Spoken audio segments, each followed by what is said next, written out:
have said in your words, Father God, na kailanman ang salita mo na may hasik sa aming kalagitnaan ay hindi nga po babalik ng walang kabuluhan.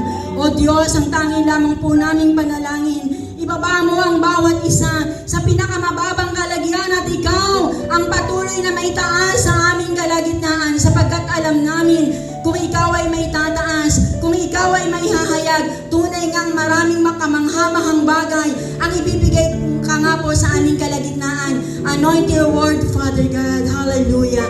Hayaan mo nga po, Panginoon, ng mga salita mong aming maririnig sa umagang ito ay mga salitang nanggagaling sa iyo na tunay na titimo, papasok sa ikabuturan ng aming mga puso, sa aming kasukasuan na tunay ngang magagamit namin sa pang-araw-araw naming buhay hanggang sa iyong pangalawang pagbabalik. Maraming salamat, Ama, sa iyo po namin itinitiwala ang umagang ito, O Diyos, sa pangalan po ng aming Panginoong Hesukristo. Ito po ang aming palaging panalangin. Amen and amen.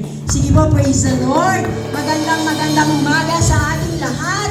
At isa pong napakagandang pagkakataon ng inyong lingkod ay magagamit upang mahiyayag ang kanyang salita. At alam ko na ang bawat isa sa atin every Sunday ay ready po na makinig ng salita ng Diyos sapagkat ang salita ng Diyos ang tunay na magbabago sa atin. Hindi si pastor, hindi si kapatid, hindi po ang sino man, kundi ang Diyos lamang at ang kanyang salita ang tunay na magbabago sa atin sapagkat sinabi nga niya sa kanyang salita in John 1:1, in the beginning was the Word, and the Word was with God, and the Word alone is God. Amen. Praise the Lord.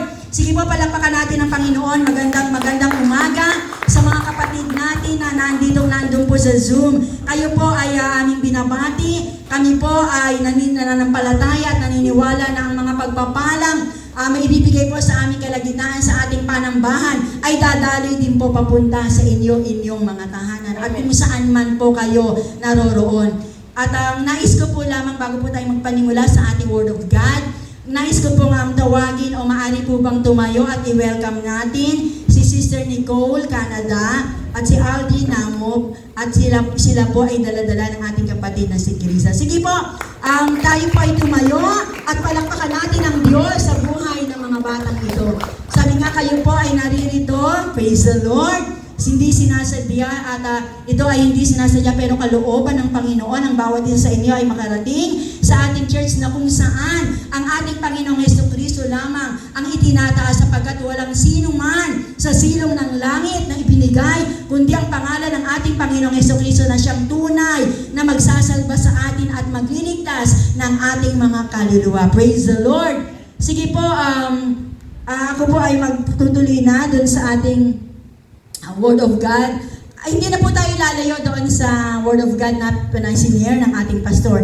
Alam niyo po ako ay lubusang na-excite kasi second Word of God lang po ito doon sa ating revival, a call to imitate Christ. Sabi ko nga, bago matapos ang taong ito, ako'y naniniwala at nananampalataya na tayo ay magniningning by the month of July. Tayo ay magniningning sa kaniningningan ng Panginoon sa dami ng revelation and Word of God na ating maririnig ngayong buwan na ito. Sige po, praise the Lord.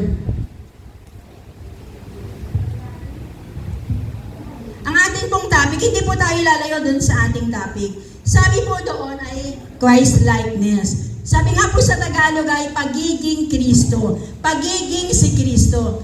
Napakahirap, tuloy nga napakahirap mamuhay na parang ang ating Panginoong Hesukristo pero kakayanin natin dahil doon sa mga salita ng Diyos na ating naririnig sapagkat sinabi naman ang kanyang salita, faith cometh by hearing and hearing the Word of God. Ang pananampalataya ay nakukuha natin sa pakikinig at pakikinig ng salita ng Diyos. Kaya walang dahilan upang hindi po natin magaya, hindi po tayo magkaroon ng Christ-likeness na ninanais ng Diyos na makuha natin. Alam niyo po, kanina narinig natin po doon sa katuruan ni Pastor, ay medyo nag-ano po siya doon sa ating pagkatao, sa ating personal being na kailangan na makatulad tayo ng ating Panginoon. Pero alam nyo, sabi nga no man live in an island. Bakit ba kailangan tayong maging Christ-like? Sapagkat may mga kadahilanan po iyan. Sa dami po ng kadahilanan na yan, meron naman po akong dalawang napili na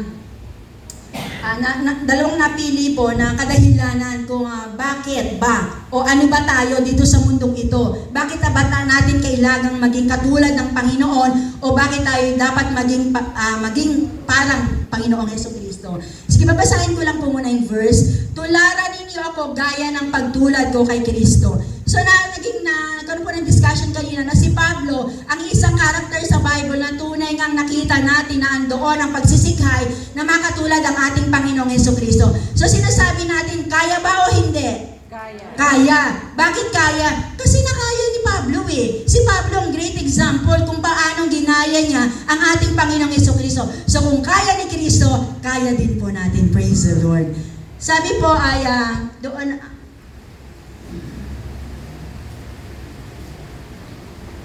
Sabi, ano ba yung mga kadahilanan?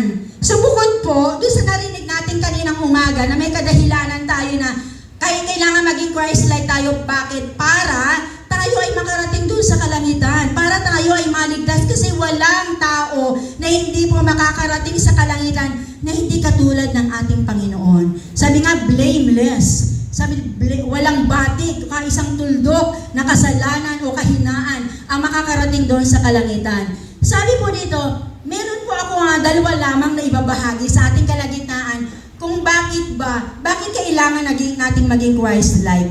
Alam niyo po, bukod sa, siyempre kailangan mabait tayo kasi binago na tayo ng ating Panginoon.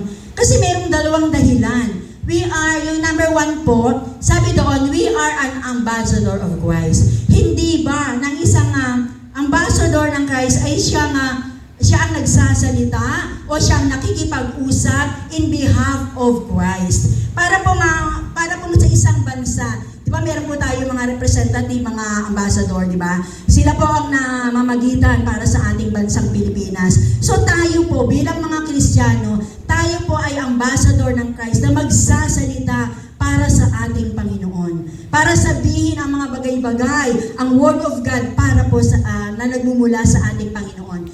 Sabi po dito sa 2 Corinthians 5:20, kaya nga, kami mga sugo ni Kristo. So tayo po ay mga sugo ng ating Panginoon. Bukod doon sa kailangan makarating tayo sa langit. Bukod doon sa dapat tayo ay maligtas. Kasi tayo, bilang nakakilala sa Panginoon, tayo po ay sugo ni Kristo. Sige nga po sabihin po natin, ako ay sugo ni Kristo. Please, tandaan po natin na tayo bilang tao dito sa mundo, tayo po ay sugo ni Kristo. Hindi lamang po tayo born again, hindi lamang po tayo nakakilala sa Panginoon, kundi isa-isip po natin, i-meditate natin, isa puso na tayo po ay sugo ni Kristo. Alam niyo po bakit? Kasi po, pagka ito pa ay na-internalize natin na tayo po ay sugo ng Panginoon, wala pong dahilan upang mag-heal tayo sa kasalanan. Wala pong dahilan upang hindi natin gawin ang kalooban o ano ang mabuti sa harapan ng Panginoon. Makakalakad po tayo straightforward patungo doon sa ating ginugol o ini-aim na pagpunta doon sa walang iba kundi sa kalangitan.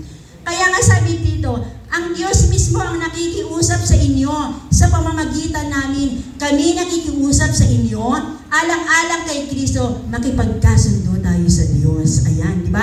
Ang isang ambassador ay siya po ang nagiging dahilan para makipagkasundo mga bansa-bansa na nagkakaroon ng hindi magandang pag-aalitan. Pero po, tayo po ay kailangan laging sa pamamagitan ng ating pagtulad o paggaya sa Panginoon. Ayan po ay isang paraan ng pakikipagkasundo po natin sa ating pong Panginoon.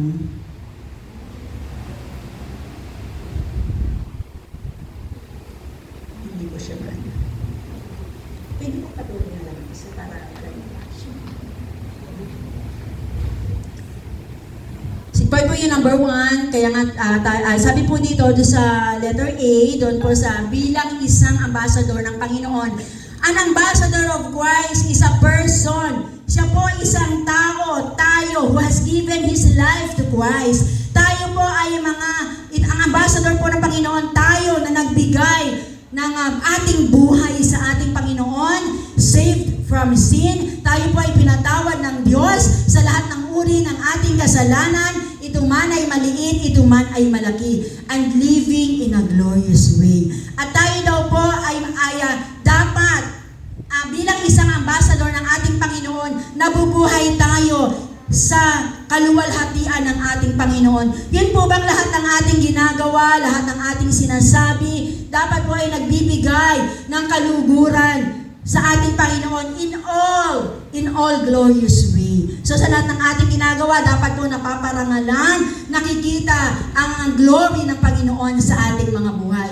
Yun po yung isang katangian ng ambassador of Christ. At sa next slide po, sabi po doon, an ambassador of Christ are the people called. Tayo po ay mga tinawag to represent Him upang i-represent natin ang ating Panginoon. So sa bawat pagkikipag-usap natin sa tao, sa bawat pagtayo natin, saan man tayo tatayo, tayo po ay nagre-represent ng ating Panginoon. At na kailangan pong maging representative po tayo to a lost and dying secular world. So sa nakikita po natin, di ba, na yung mundo, pasama ng pasama, pahina ng pahina, ang moral ng bawat tao. Pero dapat po tayo ay nag-ego kung sila man ay walang moral, pero tayo, we have the highest moral na nagagaling sa Panginoon. At sabi po dito, kung namamatay na po ang mga bagay-bagay sa libutan, nagkakaroon ng spiritual dying, pero po tayo ang nagsisilbing ang tagapagsalita ng ating Panginoon na ang mundo ay hindi mamamatay sa pamagitan natin. Merong Diyos na tayo pong i-representative upang ang bawat tao ay magkaroon ng buhay espiritual at buhay physical. At sabi pa po doon, and as we became more and more like Jesus, habang po tayo ay nagiging patulad ng ating Panginoon, the world will see His character in us and through us. Ba? Habang tayo ay patuloy nagiging kamukha ng ating Panginoon, makikita ng mundo, makikita ang ating mga kapatiran, makikita ng ating mga kasambahay, makikita ng ating asawa, makikita ng mundo ng ating mga kamag-anak na ang karakter ng Panginoon ay nakikita sa atin. Praise the Lord. Alam niyo po, iba-iba po ang katayuan natin sa ating pagiging Kristiyano. Merong mas matagal na, merong mas maaga. Pero po, ang karakter po kasi ng Panginoon, yan po ay dapat pong inaaral. Inaaral pa paano. Sige po, sa susunod po susunod pag-aaralan po natin. At sabi po sa letter C, sa next slide, okay, yun na po pala yung isang katangian, ambassador of Christ. Sige po, sabihin nga po natin sa ating mga sarili, ako ay ambassador ni Kristo. Ako ay ambassador ni Kristo. Sige, pag sinabi natin tayo ay ambassador ng Panginoon, so kailangan nagsishine o naglalight ang ating mga buhay sa lahat ng tao. Hindi lamang sa loob ng church, kundi maging higit sa lahat sa loob ng ating pamilya. At sabi po dito sa number 2, dalawa lamang po ito, sabi dito, we are the salt and light of this world. Ang isa pang kadahilanan kung bakit tayo ay nasa mundo, tinawag ng Panginoon, nakakilala sa ating Diyos sa buhay, naging born again Christian, tayo po ay, we are the salt and light of this world. Kailangan po napipreserve yung ating family, yung pagiging Kristiyano ng ating family, napipreserve sa pamamagitan natin. Alam niyo po, dumating po ang panahon na backslide ako, ilang panahon din po yun, pero meron po akong isang anak. Yung pong aking isang anak, ay ngayon po ginagamit ng Lord sa ibang bansa bilang tagapagpaawit po doon sa GIL din. Siya po ang kaisa-isang kumbaga last man standing. So nakita ko po pala dito, kailangan tayo ang bawat isa sa atin ay manatili. Kasi paano kung wala? Paano yung walang anak ko na yun, nagsisilbing ilaw o nananalangin in our behalf? Paano kung wala? Sige, makakasama po ang ating family na decay o mapapasama o mapapariwala.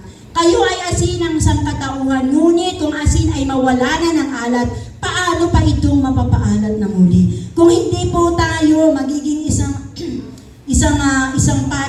asin na nagbibigay alat sa ating family, paano po kung wala? Kaya naisin po natin na huwag po natin iangasa sa ating mga mahal sa buhay, sa ating nanay na born again, sa ating tatay na born again, sa ating anak na born again, sa ating ina or ama na born again. Huwag po natin iasa. Dapat po tayo ay magkaroon ng mithiin, ng adhikain, ng kagustuhan na maging asin ng pamilyang ito upang magkaroon man ng problema ang pamilyang ito, tayo po ang magsisilbing alat at ilaw para sa kanila. So wala pong magiging dahilan na ang isang buong pamilya ay mawala sa ating Panginoon. At sige po sa next slide. Kayo ang ilaw ng sanlibutan. Ang isang lungsod na nakatayo sa ibabaw ng burol ay hindi maitatago. Huwag po tayo maging Kristiyano na magtatago, na nakakahiya kasi hindi tayo nag-iilaw. Tayo ay pinili na ng Diyos upang mag-ilaw sa sanlibutan ito sa pamamagitan ng kanyang salita na atin pong ipinapamuhay. Kaya dapat po lagi po tayong proud, lagi tayong nasa labas, lagi tayong humahayo. Pag mayroong mga gatherings, Jenny, ikaw ang mag-pray. O sister, ikaw ang manalangin. Sige po, alive na alive tayo. Sige, ako ang mananalangin. Kasi po, at tayo po ay parang isang ilaw na nakalagay sa itaas, sa isang burol na hindi maitatago. So alam naman po natin na, di ba may mga gatherings tayo sa ating mga minsan family reunions. Alam nila na tayo ay Kristiyano. Sabi nila, o sige, ikaw ang manalangin. Alam niyo bakit? Kasi ang tingin nila sa atin, para tayong ilaw ng sanlibutan na ito na nasa itaas ng burol. Bakit hindi nila pinipili yung mga Catholic na member ng family? Bakit hindi nila pinipili yung ibang relihiyon na member ng family? Bakit tayo ang pinipili? Sapagkat tayo ay nag-iilaw ng sanlibutan ito. Praise the Lord! So naisip po natin na lagi tayong nag-iilaw. Huwag dumating sa panahon na ayokong manalangin kasi nagkakasala pa ako. Ayokong manalangin kasi mahina ang aking spiritual ngayon. Hindi po yun ang kalooban ng Panginoon. Ang kalooban ng Diyos ay para tayong isang ilaw na nakalagay sa itaas ng burol at hindi na itatago. Praise the Lord! Sige, palakpakan po natin ang Panginoon. Sabi po doon sa next slide, sa 15, walang tao nagsisindi ng ilaw at pagkatapos ay nilalagay iyon sa ilalim ng banga. Sige, wala, hindi ba? Pagka po brown out, kumukuha tayo ng mga kandila, ng mga gasera, at inilalagay po natin iyon sa ibabaw ng ating mga lamesa. Sa halip, inilalagay iyon sa talagang patungan upang matanglawan ang lahat ng nasa bahay.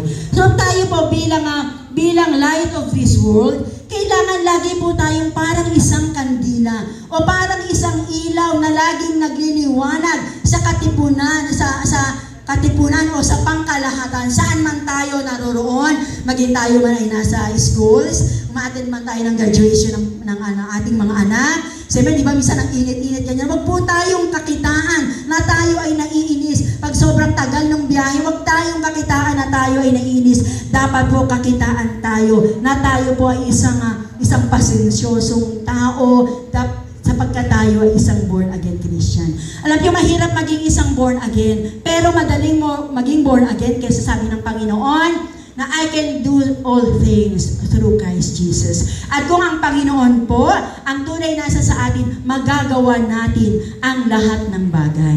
And po, we are the salt and light of this world. Sige po sa next slide. Ano naman, sabi po dito, Jesus sprinkles us like salt in this world to prevent the erosion of kingdom values. Ayan, tayo po ay naririto bilang mga asin, tayo po ay kinalat ng Panginoon sa lahat-lahat ng bansa. Ang JIL, alam naman natin, ilang bansa na meron po tayo. Ikinalat ng Diyos sa mga JIL people at ang mga iba pang anak ng Panginoon na nakakilala sa Kanya upang to prevent the erosion of the kingdom of these values. Para daw po na ang pagguho ng kakristyanuhan ay ma-prevent. Para hindi magkaroon ng puwang o hindi magkaroon ng dahilan upang gumuho ang kingdom values ng Panginoon. So pag sinabing kingdom values, ay andyan yung moral values. Sabi nga, ang GMRC natin. Alam niyo po, nakakatuwa. Praise the Lord. Sige po, palakpakan natin ang Panginoon kasi alam niyo ang isang good news ay sa darating po na pasukan, meron na pong GMRC. Ayan, ibinalik na po ng DepEd ang GMRC na matagal pong ninakaw ng kaaway, matagal na inalis ng kaaway sa ating kapanahunan. Pero praise the Lord, kasi ibinalik na, narinig ng Diyos ang ating mga panalangin na ang values ng ating mga susunod na generation ay maging mabuti at maganda kagaya ng kaniyang mga anak na nakakilala sa Panginoon. So yung values na po yan, yung values na yan ay yan yung mga values na kung wala man po sa school, maraming panahon na nanakaw, ano? Pero yan po mga values na yan ay natututuhan naman natin sa church. Kaya praise the Lord. At sabi po dito, to prevent the decay of society. Sabi mo doon, upang ma-prevent yung pagkabulok ng society natin. Di ba tayo ay isang asin na tayo ay di po ba pag meron tayong mga mahal sa buhay o meron tayong kaibigan na alam natin na naliligaw ng landas, na may mga bagay na hindi po nagagawa, yung mga kabataan po lalo, na minsan po sila po ay nalululog sa drugs o may mga bagay na hindi magandang ginagawa. Pero po tayo ang nagsisilbing alad. Tayo po ang nagsisilbing matapang na nagsasalita para po sa mga kabataan ito o po para sa kung kanino man na ninanais ng Diyos na ibigay natin ang ating tulong. At sabi po sa C, to fight against the tide of humanity and oppression. So tayo po ay mga Kristiyano, mga anak ng Diyos ay hindi po natin kinalulugdan, hindi po natin ikinakatuwa magkaroon ng inhumanity and oppression. Kaya nga po, Patuloy ang ating pananalangin. Wala man tayong magawa sa mga bansa na kung saan merong inhumanity, sa mga bansa na merong mga barbarian spirits, sa mga bansa na merong oppression, o-oppress lalo ang mga mahirap. Wala man po tayong magawa. Hindi man natin sila mapuntahan. Pero sabi nga, panalangin lamang o prayer lamang ang makakaabot upang magawa natin ang mga bagay na ito. So, isa po yun sa pagiging asin natin ng sanlibutan. Tayo po ay kailangang sabi nga yung asin, di ba, pagka yung mga isda, pag sinaing mo, tumatagal ang kaniyang pagbuhay upang siya ay makain. Ganon din po tayo. Tumatagal para po tayo po ay magiging dapat na parang asin. Sige po, sa next slide po. Sabi, living as a salt in light is a continuous glory. Yung pagiging asin natin at pagiging ilaw ng sanlibutan ito. Alam naman natin, di ba? Alam ko tayo po, hindi na mga mababang mga Kristiyano, hindi na po tayong mga bata. Maraming word of God na po tayong narinig. Sabi po, tayo po ay living as salt and light is a continuous glory. Hindi po iyan na pag Sunday lang, pag Monday lang, pag Tuesday, Wednesday hanggang Thursday, hanggang Friday, hanggang Saturday. Yan po ay continuous glory 24/7. Kailangan po yan ay nasa sa pamuhay natin 24/7. Kailangan kung mabait ka ngayon, mabait ka bukas, mabait ka sa makalawa, mabait ka sa isang bukas, mabait ka hanggang dumating ang ating Panginoon. Continuous glory. Ang glory ng Lord ay nakikita sa atin continually. At sabi po dito sa letter A, it requires daily surrender to God's will. Kailangan po tayo po araw-araw ay nagsusurrender sa kalooban ng Panginoon. Araw-araw, hindi pag meron lamang po tayo mga pinapanalangin na matitindi, hindi araw-araw, maliit man o malaki, dapat po sinusurrender natin yan sa kalooban ng ating Panginoon. At sabi po dito sa letter B, it requires an open heart to love and serve others. So nakita po natin kanina sa magandang katuruan po ng ating Panginoon na para po ito ang nagtetema doon sa ating sarili. Kailangan tayo maging Christ-like upang maabot natin ang kaluwalhatian, kalooban ng Panginoon upang makarating tayo sa langit. Pero alam niyo po mga magulang at mga kapatid, hindi po doon natatapos ang ating pagiging magkaroon ng Christ-likeness. It requires an open heart to love and serve others. Ayan. Hindi po tayo gusto lamang natin magkaroon ng Christ-likeness para sa pansarili lamang natin kaligtasan, kundi para po maabot natin o mamahal pa natin o makapag-serve pa po tayo sa kapwa natin. So, no man live in an island. Walang tao na nabubuhay para sa sarili lamang. So, kailangan po at dapat nating araw-araw na mahalin o i-open ang ating puso upang mag-serve sa ibang tao. It requires a commitment to live out our faith authentically. Kailangan po, required po, at ito po ay commitment natin na tayo ay mabuhay na may pananampalataya ng merong katotohanan, tunay, wagas at dalisay. Ay, yan yung mga gusto ng Diyos. Napakahirap pero kaya natin. Ang ating po ng pananampalataya ay kaya nating manampalataya katotohanan at sabi nga ni Pastor Kenneth, parang isang diamond. Hindi fake, tunay yan. Pag po ang na-imitate po natin ng Panginoon, magiging tunay ang pag-ibig natin sa bawat isa at katulad ang pag-ibig ng Diyos na tunay na ibinigay sa atin. At sabi pa po doon, sa next slide, at ito po yung mga practices. Konti na lang po ito, 3 lang po ito. Ano ba yung mga practices? Alam ko, gusto ko pong maging simple lang o back to basic. Kasi pag tayo ay nag-back sa basic, doon lang natin maalala nung unang nakilala natin ang Panginoon at nung unang narinig natin ang salita ng Diyos na siyang tunay na nagbabago, pagiging isang born again Christian natin. So, sabi po doon sa Galatians 2:20, practice the crucifixion with Christ at all times. Dapat po sa lahat ng oras na pa-practice natin o naaalala natin na tayo po ay pinakong kasama ni Kristo. Kaya walang puwang ang mga hindi magagandang bagay, mga negativity sa ating mga buhay. Kaya nga hindi na ako ang nabubuhay ngayon, kundi si Kristo na ang nabubuhay sa akin. Masasabi po ba natin ito 100%? Praise the Lord, hindi, di ba? Even I, siguro 80%, praise the Lord, pasado. 80% pero hindi 100%. Pero sabi ng Panginoon, alam niyo kung bakit hindi natin nagagawa? Kasi hindi po natin ito mga magulang at kapatid ipinapractice at all times. Minsan lang po, pag gusto natin i-practice, ipapractice natin. Pag bigla natin naalala, ay nga pala, binago na ako ng aking Panginoon, saka lang natin ito magagawa. Pero sabi ng Diyos sa ating kalagitnaan, practice it at all times. Lahat ng oras, i-practice po natin. Kung magagalit po tayo, sa lahat natin, lahat ng oras, i-practice, kailangan hindi magalit. Kahit kagalit-galit. Minsan nakakainis, kailangan hindi mainis. Kahit kainis-inis. Kasi at all times, walang puwang ang mga negativity po para maging Christ-like tayo. Gusto ba natin maging Christ-like? Siyempre gusto natin. Kaya kung gusto natin maging Christ-like, practice at crucifixion with Christ at all times, mga kapatid. 24 hours, 24/7 po. Ganyan po para maging Christ-like tayo. At ang buhay ko ngayon sa katawan ay kinabubuhay ko sa pamamagitan ng pananampalataya sa anak ng Diyos na nagmamahal sa akin at naghandog ng kanyang sarili para sa akin. Isipin lang natin, kaya natin, alam niyo bakit?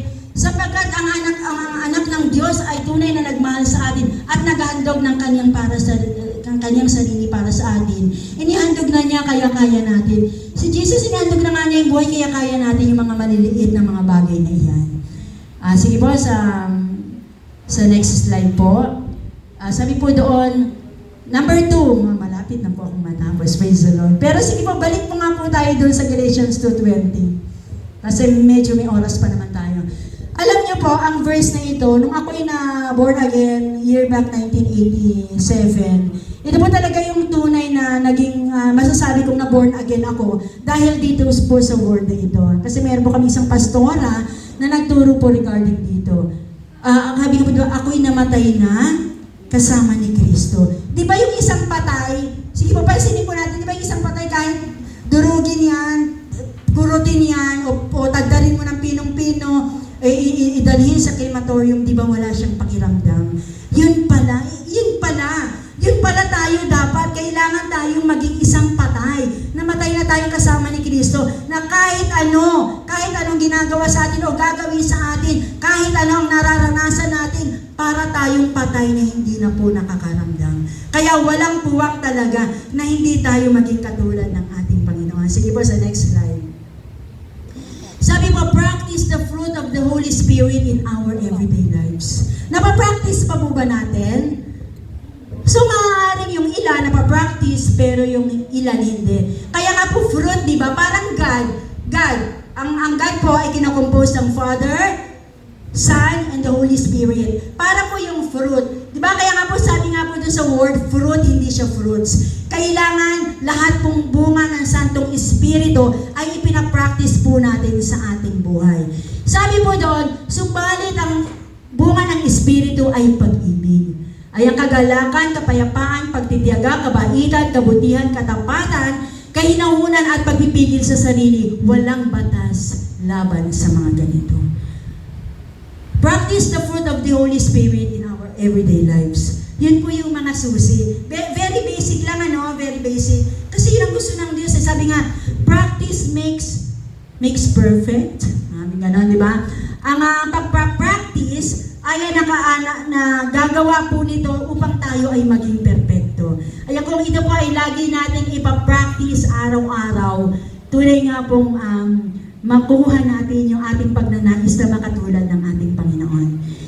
Practice the fruit of the Holy Spirit in our lives. At sa next slide po, sa number 3, practice to meditate the Word day and night. Ayan, napapractice ba natin? Actually, maski ako po hindi. Sabi ko nga po, habang ang Diyos ay nagtuturo sa akin, tunay nga ang Diyos ay tuturuan talaga tayo at ipapaalala sa atin. Gusto natin ang Christ-likeness, gusto natin imitate ang Panginoon, then so be it. Gawin po natin kung ano ang nais ng Diyos na gawin natin. Napaka-simple lang, pero mahirap gawin, pero kaya po natin gawin. Sabi po dito sa Hebreo 4:12, ang salita ng Diyos ay buhay at mabisa. So upon the hearing the Word of God, ay nagkakaroon po ng bisa, sapagkat mabisa at buhay na buhay ang salita ng Diyos. So sa pakikinig natin ang salita ng Diyos, sa pag-attend po natin ng mga gawain, tunay nga na ang salita ng Diyos ay lagi nating nakukuha. Ang salita daw po ng Diyos ay buhay at mabisa. So kailangan patunayan natin, mga kapatid ko sa Panginoon, mga magulang at kapatid, kailangan po patunayan po natin talaga sa mundong ito, hindi biro, na ang salita ng Diyos ay buhay at mabisa sa ating mga buhay. So kailangan po talagang makita ng sanlibutan ang ating pagbabago, ang ating pananampalataya. Makita nga nila na ang Word of God ay buhay nga. Tunay ng buhay sapagkat nakikita sa ating mga buhay. Mas matalas kaysa alinmang tabak na sa magkabilay talim. So di ba minsan may mga Word of God tayo naririnig, ang sakit-sakit, ouch. Ang sakit-sakit pero totoo. Nasasaktan tayo sapagkat itinutuwid tayo ng Panginoon. Pag nasaktan po tayo, at sige, pag nasaktan tayo, di ba? Pag nasaktan tayo, iyan ay maghihilom, iyan ay magagaling. So ang salita ng Diyos, masakit man. Tunay nga ito'y masakit. Sabi nga, mas matalas kaysa alinmang tabak na sa magkabilay talim, di ba? Minsan tumutusok sa ating mga puso. Ang sakit, di ba? Minsan nga pag yung mga kapatid natin, nagsasalita sa ating kalagitnaan, pero parang sakit-sakit naman ang Word of God na kanyang sinasabi. Kasi po yun ang salita ng Diyos eh. Kailangan masaktan po tayo, kailangan ma-pierce po tayo, kailangan matusok tayo, kailangan makanti po tayo upang mabago po. Pag po tayo nasaling, pag po tayo nagkaroon ng sugat, magkakaroon po ito ng kagalingan. At pag tayo gumaling, praise the Lord, nagrema ang salita ng Diyos sa ating mga buhay. Ito'y tumatagos maging sa ikabuturan ng ating kaluluwa at espiritu. Kailangan po yung Word of God na ating naririnig sa ating dawn watch. Kailangan po yung Word of God na naririnig natin every Sunday. Sa lahat po ng LGN, kailangan po ito'y naisin at ipanalangin natin na ito po ay tumagos. Hindi po pala tumagos. Sabi ko yung word na tumagos, lalagpas yan eh. Pag luwagpas, wala na. Pero kailangan po ito ay mag-stay sa ating kaluluwa at espiritu upang magawa natin ang kalooban ng Panginoon. At ito po ay pumapasok hindi lamang sa kaluluwa at espiritu, sa mga kasukasuan, sa lahat ng veins natin at buto, sa ating whole being, sa ating buong kaluluwa, sa ating buong physical, at nakakaalam ng mga iniisip at binabalak ng mga puso. Praise the Lord. So mga magulang at mga kapatid, dalawang bagay. Sige po sa next slide. Dalawang bagay lang po talaga ang gusto kong ninanais ko na may hatid po sa ating kalagitnaan, na ninanais ng Diyos, na may hatid sa ating kalagitnaan bilang ambassador, bilang salt and light ng mundong ito. Kailangan pong maging ganun tayo. Yun po. Maraming Word of God tayong mababasa, maraming pinapagawa ang Diyos sa atin. Pero initially po, ito ang gusto ng Diyos na makita sa atin. Sapagkat sabi po sa aking conclusion, sa Romans 13 verse 12, na mamaalam na ang gabi at malapit ng lumiwanag. So, dalawa po ang gabi sa buhay natin. Dito po ako magtatapos. So, pag po tayo ay kukunin na ng Panginoon, sige po, magpo-close ang ating mga mata at magkakaroon ng kadiliman. So, maaari po ilang sa atin ay hindi dumaan sa rapture. rapture. Maaari pong ilan sa atin ay kunin ng Panginoon before pa mag-rapture. At ang iba naman sa atin, kukunin ng Lord sa rapture. Sabi po dito, sa oras na mamamaalam na ang gabi at ang gabi sa ating mga buhay, ay doon naman po, darating at marapit nang dumating ang liwanag. Makakamta na nating pinangako ng Diyos na doon sa kalangitan ay may kaaliwan at may kaliwanagan. Kaya po, ang gusto po ng Diyos sa ating mga buhay ay layuanan natin ang lahat ng masasamang gawain. Ano man po yan, maliit man o malaki, ipanalangin po natin sa Diyos na maging perfect po tayo sa harapan at sa kalooban ng Panginoon. Hindi po ito imposible kasi nga si Paul naging posible sa kanya.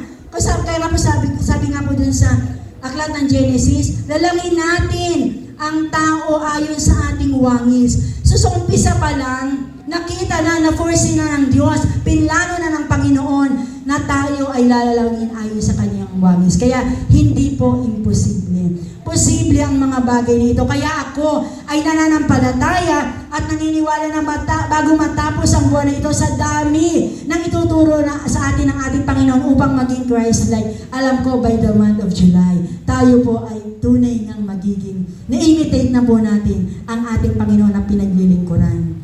At italaga, sabi dito, italaga natin ang sarili sa paggawa ng mabuti. So dalawang bagay bago po bago po natin awitin yung panghuling awit po sa pastoral. Dalawang bagay lang po ang nais ng Diyos. Sa ating mga buhay, mahalin natin ang ating sarili. Pag mahal natin ang ating sarili, makakarating tayo sa langit. Kaya, naisip po natin na tayo maging Christ-like. Pangalawa, na mensahe ng Panginoon sa ating kalagitnaan, sa pamamagitan ng pagmamahal natin sa ating sarili, bilang isang katulad, pagiging Kristo, bilang isang katulad ng Panginoon, ay mahalin din po natin. Sa pamamagitan ng mamamahal natin din ang ating kapwa. Mahalin nga natin ang sarili natin. Gusto natin makapunta sa langit. So, kailangan din pong mahalin natin ang ating kapwa upang sila man din ay makapunta sa langit. At sa pamagitan po ng ating mabubuting gawa, sa pamagitan ng pagkilala o pagkita nila sa ating Panginoong Jesucristo sa ating mga buhay, pag nakita nila ang kaluguran ng Diyos sa ating mga buhay, tunay nga po silang mabuborn again. Yan po ang essence, the very essence of our existing po, ay upang makarating tayo sa langit at upang ang kapwa din naman natin ay makarating sa langit bilang pagpapakita at pagpapatuloy ng ating pagmamahal sa kanila. Pagmahal natin ang ating kapwa, isasama natin sila sa langit. Amen? Praise the Lord! At pagmahal natin ang ating kapwa, ang ating Panginoon, ang naisin po natin na tayo ay maging katulad ng ating Diyos na buhay. Praise the Lord! Marami pong salamat. Sige, gusto ko pong manamnamin natin yung awit. Yung awit na kung saan ay na magkaroon po tayo ng tunay na tayo po ay pwede nang dumayo.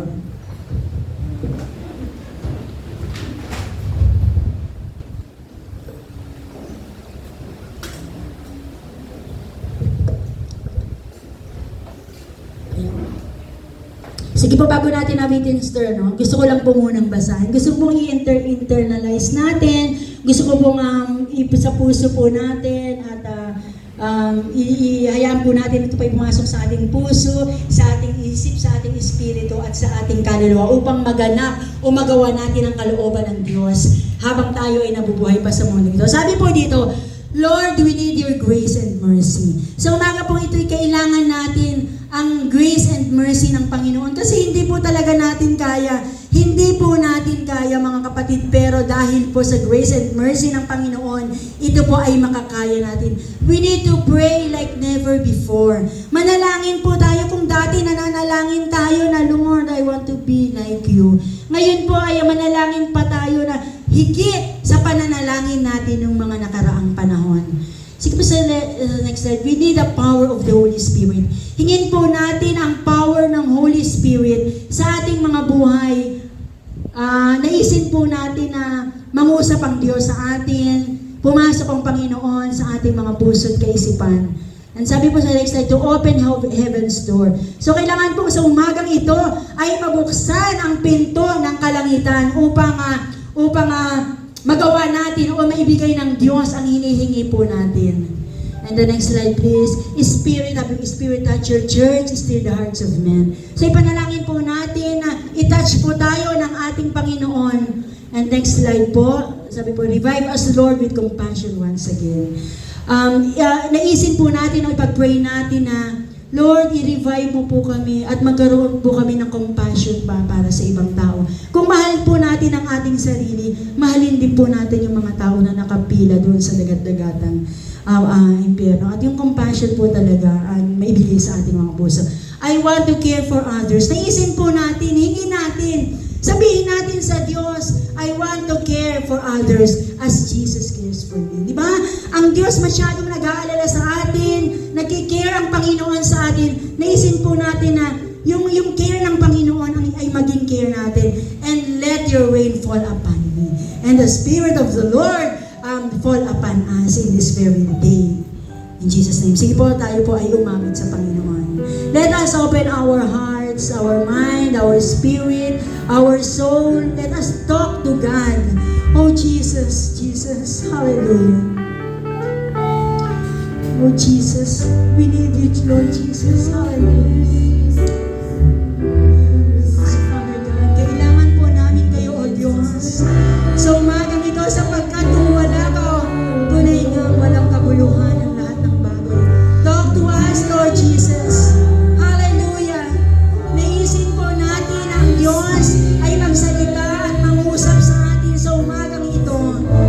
Hayaan po natin na mag-ignite pa ang pag-ibig natin higit sa lahat, hindi lamang sa ating sarili, maging sa ating kapwa, kagaya ng pag-ibig ng Diyos sa atin at sa sanlibutan na ito.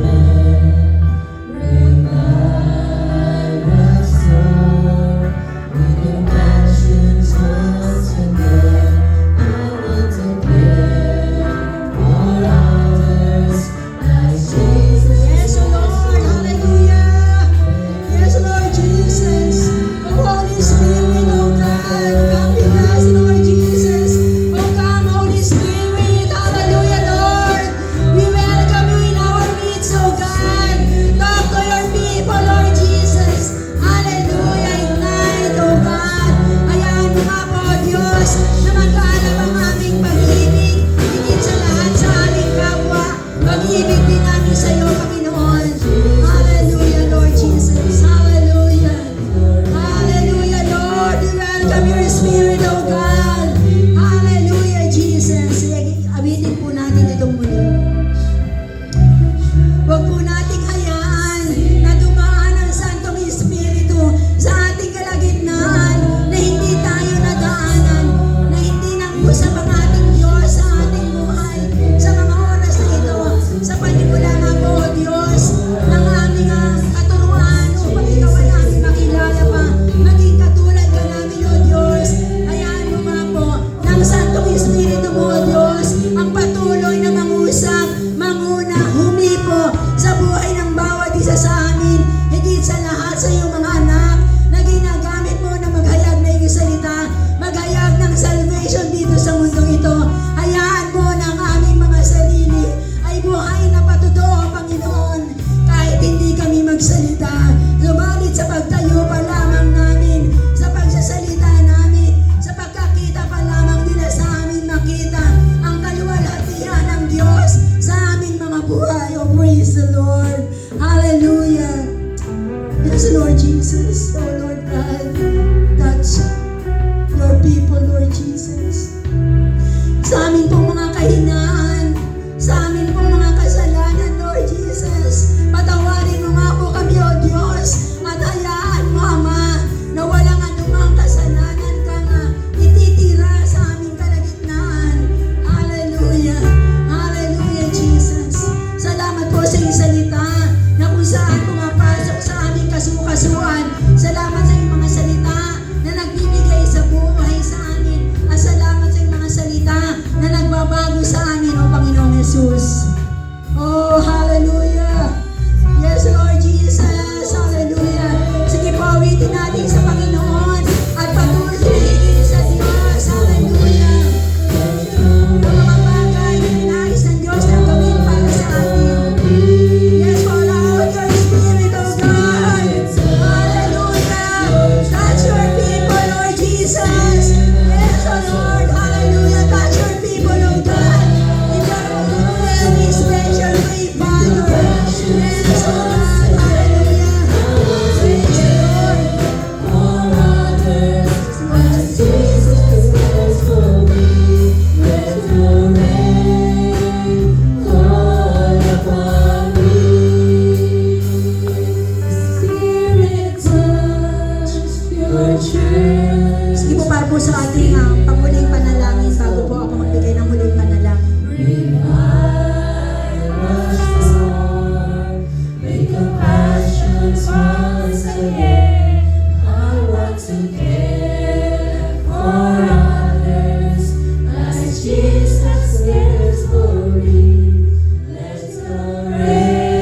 at lalaki sa lugar na ito ay patuloy na makikita ang kaluwalhatian ng aming Panginoong Hesukristo. O Diyos, marami pong salamat. Maraming salamat sa iyong salita na patuloy na nagtuturo sa amin, nagpapaalala sa amin kung saan at kailan, Panginoon, kami dapat lumapit sa iyo, O Diyos. Panginoon, salamat po sa buhay ng mga babae at lalaki na dinala mo sa lugar na ito. Ang tangi ko lamang po, O Diyos, panalangin sa pagbibigay mo ng panibagong alab ng pag-ibig sa kanila, ng panibagong espiritu sa kanila. I pray, Lord Jesus, sinabi mo sa iyong salita, ng mga anak mong lumalapit sa iyo ay hindi mo nga po tatalikuran. Kaya alam ko po, O Diyos, na anuman ang pangangailangan ng mga kapatid kong ito, O Diyos, ay patuloy mo nga pong kinatagpo na. Sinagot mo na at binigyan mo nga po ng buhay. Ano man ang pangangailangan nila sa spiritual, sa physical, sa finances, sa relationship, sa school, O God, maging sa kanilang mga trabaho. Salamat po, O Diyos. At ang mga bagay na ito ay kinatagpo mo na kasabay ng pagtagpo ng iyong Santong Espiritu sa aming mga espiritu. Maraming salamat, Ama. Maraming pong salamat, O Diyos. Sinaselyuhan po namin ng iyong kapangyarihan ang lahat ng bagay na ibinigay mo sa iyong mga anak, mga pagpapalang sukat walang kalagyan sa umagang ito. Lahat ng kanilang pangangailangan ay sinaselyuhan po namin at walang isa man sa lugar na ito na lalabas na hindi taglay-taglay ang iyong kaluwalhatian, even ang mga pagpapalang binigay mo na nga po para sa buhay ng bawat isa sa kanila. Salamat po, O Diyos. Truly, Father. Truly, Lord Jesus. Kulang po, O Diyos, ang salita. Kulang po, Lord, ang aming pagsamba. Kulang po ang aming mga luha, O Diyos, upang ipamalas namin sa iyo ni Paranas ang aming tunay na pag-ibig at pagmamahal, hindi lamang sa iyo, hindi lamang sa aming mga sarili, kundi sa aming kapwa. Nawa, Ama, ito ay mangyari. Dinideklara ko na ito ay mangyayari sa aming mga buhay sa pangalan ni Jesus. Sa pangalan ni Jesus. Salamat po, O Diyos, sa iyo po ang lahat ng papuri, pasasalamat, pagsamba, kaluwalhatian. To you the highest glory, Lord Jesus alone. In Jesus' name, this we always and humbly pray. Amen.